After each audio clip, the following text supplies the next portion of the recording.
bareng Kla. Hari ini gue mau ngebahas tentang drakor yang lagi booming dan menurut gue serta banyak netizen Korea dan orang di mana-mana bilang kalau ini adalah drakor terbaik sepanjang 2023, half 2023, karena 2023 belum habis kan ya, masih ada Juli sampai Agustus sampai Desember nanti, nggak tahu ada drakor apa lagi yang lebih bagus, tapi so far dari Januari sampai Juli ini drakor terbaik guys. Tapi sebelumnya gue minta kalian buat subscribe channel YouTube gue dulu di Nonton Bareng Kla. Oke, jadi drakor ini sebenarnya adalah genre yang paling gue hindari. Jadi gue paling nggak mau nonton film atau drakor dengan tema horor. Gue bener-bener penakut guys gitu, karena suka kebayang-bayang banget gitu. Akhirnya nggak mau nonton lah. Cuman ada beberapa faktor yang akhirnya gue nonton guys. Jadi sebenarnya udah booming dari kemarin waktu ongoing di Disney Plus. Jadi drakor ini judulnya Revenant, tayang di Disney Plus, baru saja selesai, cuma 12 episode guys. Jadi kalau maraton pun cepet gitu selesainya. Nah, dari kemarin udah booming sih di mana-mana, di Twitter, di medsos, tapi gue nggak mau nonton karena genrenya horor. Tapi ternyata ada beberapa faktor yang bikin gue akhirnya memutuskan untuk nonton, dan ini juga faktor yang kenapa kalian harus nonton Revenant ini guys. Nah, gue bahas satu-satu. Nomor satu, kenapa kalian harus nonton Revenant ini? Karena penulisnya adalah Kim Eun Hee. Seperti kita tahu, drama-dramanya Kim Eun Hee itu selalu bagus-bagus banget guys, seperti Kingdom, Signal gitu. Pemilihan aktor dan artis drama yang dibikin Kim Eun Hee itu selalu pas menurut gue gitu. Premis ceritanya, naskahnya selalu kuat menurut gue dan unik. Nah, yang kedua tuh 3 aktor utamanya termasuk aktor terbaik dan favorit gue guys. Yang pertama adalah Kim Tae-ri, yang kita tahu drama yang terakhir 25-21, lalu Mr. Sunshine, dan lagi muda dia pernah main Handmaiden, bener-bener gempar banget. Dan pemilihan film dia selalu bagus, aktingnya nggak pernah mengecewakan, selalu luar biasa, ratingnya selalu tinggi.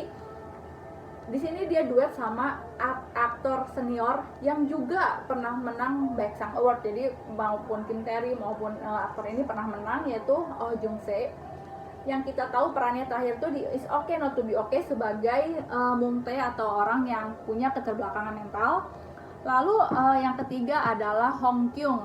Hong Kyung ini gue suka banget di Week Class Heroes ya, Week Class Heroes season 1 kemarin. Dia jadi ya kalian nonton lah, pokoknya bagus di situ di actingnya. Kalau nggak salah dia juga dapat penghargaan sih kemarin. Nah, yang ketiga, premis ceritanya bagus. Jadi alurnya rapi, banyak plot twist, benar-benar nggak ketebak. Sampai episode 12 sampai akhir pun gue masih salah nebak. Ada beberapa yang emang ketebak tapi akhirnya ternyata begini gitu. Bikin penasaran terus. Terus yang keempat, film horor. Ini adalah film horor yang nggak ngandelin jump scare semata gitu. Nggak banyak hantu guys. Jadi kalau dilihat mana sih hantunya gitu, nggak kayak yang film-film hantu lain yang bikin kaget atau ngeri gitu. Cuma gimana ya, ceritanya sendiri udah serem, ceritanya sendiri udah bener-bener serem, mencekam, dan bikin merinding sampai berapa kali kayak sebenarnya nggak ada apa-apa gitu.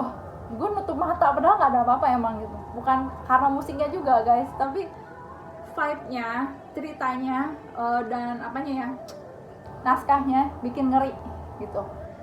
Jadi ini bagus banget.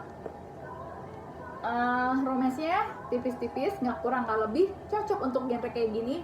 Biasanya kan Korea itu walaupun genre apapun, kayak genre zombie, tetap romance-nya tuh terlalu ada romance ala Korea yang lebay. Lalu kalau misalkan film apa, dramanya terlalu lebay. Kalau ini enggak guys, pas banget. Jadi romance tipis antara Kim Tae-ri dan Hong Kyung itu di sini tipis-tipis yang enggak gitu, yang benar-benar pas lah buat peran mereka di sini. Yang keenam, menurut gue nggak bertele-tele. Makanya gue tadi bilang 12 episode aja guys, selesai.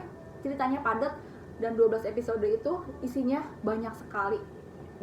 Jadi benar-benar bisa mengemas. Biasanya kan drakor di 16 episode gitu. Gue sampai mikir nih, gila 12 episode cukup apa gitu. Tapi ternyata cukup, dan karena nggak bertele-tele gitu. Nah, drama besutan SBS ini bisa dibilang best drama di half year 2023 buat gue, dan banyak orang yang ngomong gitu juga, netizen Korea pun bilang gitu, karena ini bagus banget, jalan ceritanya, premisnya semua kuat. Nah, Revenant ini sendiri menceritakan Dang Gu San-yong diperankan oleh Kim Tae-ri yang ditempeli oleh roh jahat. Jadi dia tuh kayak nempel gitu, kayak si awal-awal tuh dia sadar kalau misalkan kayak berubah gitu, jadi aneh. Tapi lama-lama ya makin si roh jahatnya makin kuat kayak mengendalikan diri dia gitu. Nah, si roh jahat ini ternyata adalah roh yang sengaja dibikin, guys. Gila nggak? Sengaja dibikin. Jadi ini tuh cerita tentang pesugihan kalau di Indonesia, tapi ala-ala Korea gitu, dengan budaya Korea pesugihannya. Jadi ada orang pengen kaya, sebenarnya udah kaya tapi waktu itu tiba-tiba bisnisnya turun, gimana biar kaya, dia akhirnya minta dukun buat bikin kaya, pesugihan dengan numbalin satu orang buat dibikin sebagai hantu remaja yang akan menjadi roh jahat. Jadi cuman waktu itu tuh si roh jahat ini tuh katanya berbeda sama roh jahat sebelum-sebelumnya yang pernah dibikin sama dukun ini, karena dia tuh gigih dan bisa nempel sama orang. Nah, di sini kenapa roh jahat ini nempel ke orang-orang. Jadi dia misalkan dia nempel ke satu orang, dia tuh menyerupai orang ini kalau waktu ngebunuh korbannya. Nah, di sini tuh ada satu desa. Jadi waktu tuh masa abis kemerdekaan kan emang banyak yang susah gitu kan, banyak yang negara belum stabil. Begitu juga dengan Korea. Jadi emang orang tuh kelaparan banget gitu, buat makanannya susah. Lalu ditawarin, satu desa tuh ditawarin uang gede banget karena ada dukun ini buat mengadakan ritual membuat roh jahat ini. Nah, makanya akhirnya dipilihlah satu orang ini buat jadi roh jahat, dan akhirnya ya gitulah, seperti jalan ceritanya dia nempel sama orang dan melakukan banyak kejahatan. Kejahatan di sini adalah membunuh orang. Nah, sebenarnya kalau misalkan kita sering nonton kan ada beberapa film, banyak film lah ya, kalau misalkan setan bisa bunuh manusia tuh benar-benar kayak pakai gimana. Kalau di sini tuh bagusnya dinyambungin sama keadaan di Korea, jadi seolah-olah masuk akal, yaitu orang korbannya tuh dibikin bunuh diri. Jadi di sini pun dijelasin, waktu detektifnya pernah bilang ngapain sih kita angkat kasus bunuh diri lagi, udah jelas kok bunuh diri. Dan gak aneh karena Korea itu di daftar negara, jadi ada negara-negara yang tergabung sebagai negara demokrasi kalau nggak salah ya, dulu lupa namanya apa organisasinya, sekitar ada 30 negara lebih yang tergabung. Indonesia masuk ke dalam salah satunya, dan Korea menempati posisi pertama angka bunuh diri tertinggi di dalam organisasi itu. Terus masa sih, kata detektif satu lagi, iya benar, lihat aja gitu. Terus akhirnya gue Google, benar, ternyata Korea menempati angka nomor 1 di organisasi berpuluh-puluh negara ini. Lalu penasaran juga kan, akhirnya googling kalau di dunia nomor 1 siapa. Ternyata emang ada negara apa lupa ya, cuman Korea ternyata termasuk negara yang tinggi juga, sekitar di posisi 5 apa 6 menempati posisi angka bunuh diri tertinggi. Jadi disambungin nih sama film ini. Jadi si roh jahat ini tuh jadi nanti di sini tuh nggak cuma ada roh jahat ini, tapi ada hantu lapar, hantu apa gitu. Nah, hantu-hantu ini tuh bisa bikin orang jadi bunuh diri, apalagi orang yang depresi gitu. Jadi dijelasin kalau misalkan kita tuh harus mencari cahaya. Sebenarnya secara harafiah kan nyari matahari, tapi sebenarnya intinya kalau menurut gue yang gue tangkap sih mencari cahaya dalam kehidupan ini gitu, supaya kita tuh kalau dalam kegelapan gampang banget roh jahat itu buat bikin orang tuh jadi pengen bunuh diri gitu, kasarnya kayak gitu di sini jelasinnya. Nah, selain itu yang bagus juga di sini nggak cuman isu bunuh diri dimasukin, bahkan isu yang paling baru gimana orang-orang susah, lalu orang-orang yang korupsi, kolusi, terus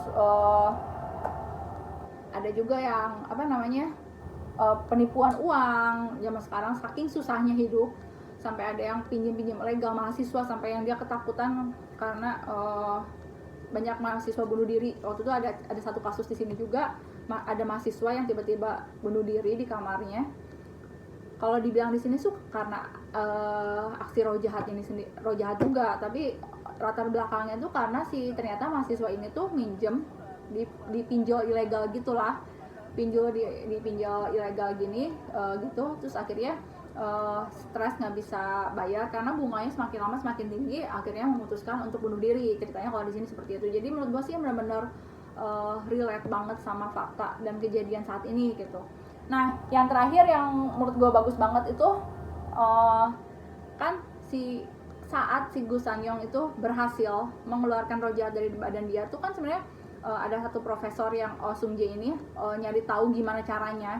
Bahkan papanya Gu Sanyong pun ternyata tuh dulunya profesor juga yang tahu hal ini dan berusaha untuk memusnahkan roh jahat ini, cuman akhirnya gagal. Nah, si Oh Jung Se ini belajar dari artikel-artikel atau tulisan-tulisan si profesor papahnya si Gu Sanyong ini buat bagaimana untuk memusnahkan roh jahat ini. Nah, udah berbagai cara lah, dicari tahu siapa namanya, kejadiannya apa, segala macam, benda-bendanya dikumpulin yang berhubungan dengan ritual pesugihan itu. Nah, tapi ternyata akhirnya bagus apa guys? Ternyata yang bisa ngeluarin roh jahat atau memusnahkan roh jahat itu adalah dirinya Gu Sanyong sendiri. Di saat dia ngerasa, jadi ada satu kalimat yang diomongin sama roh jahat itu, dia bilang gini, apa salahnya gue pakai badan dia, katanya.